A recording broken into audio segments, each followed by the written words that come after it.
بسم اللہ الرحمن الرحیم۔ السلام علیکم پیارے دوستو، آج میں آپ کو بتاؤں گی کہ ہم کرونا سے اپنی حفاظت کیسے کر سکتے ہیں۔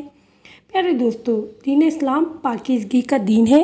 یہ ہمیں پاکیزہ رہنے کا طریقہ سکھاتا ہے۔ پاکیزہ رہنے کا طریقہ یہ ہے کہ ہم نجاست سے دور رہیں۔ دین اسلام ہمیں بتاتا ہے کہ بعض نجس چیزیں ایسی ہوتی ہیں جو کبھی پاک نہیں ہو سکتی۔ ایسی چیزوں کو عین نجس کہا جاتا ہے۔ عین نجس خود بھی نجس ہے اور پاک چیزوں کو بھی نجس کر دیتی ہیں۔ عین نجس چیزیں پیشاب، پخانہ، کتا، سور، شراب، خون، کافر، مردار۔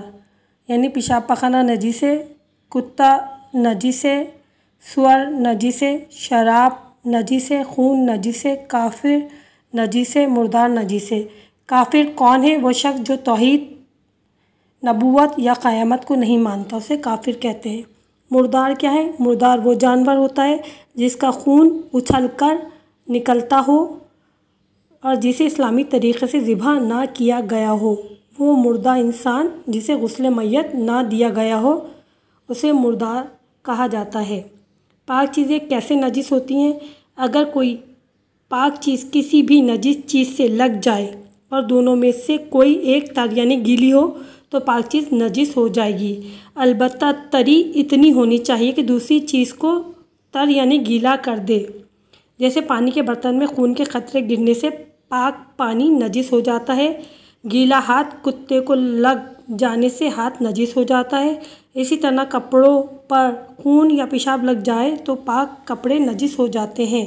نجس چیز کیسے پاک ہوتی ہے؟ نجس چیز کو پاک کرنے کے لیے سب سے پہلے نجاست کو دور کیا جاتا ہے، پھر پانی سے ایک مرتبہ پاک کیا جاتا ہے، لیکن اگر پیشاب سے نجس ہو تو 2 مرتبہ پاک کیا جاتا ہے۔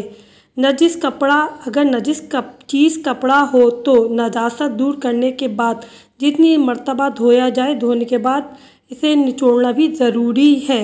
ہمیں نجس چیزوں کو پاک کرنا چاہیے اور عین نجس چیزوں سے دور رہنا چاہیے، اور یہی ہمارا کرونا سے علاج ہے۔ جتنا پاک صاف رہیں گے ہم کرونا سے دور رہیں۔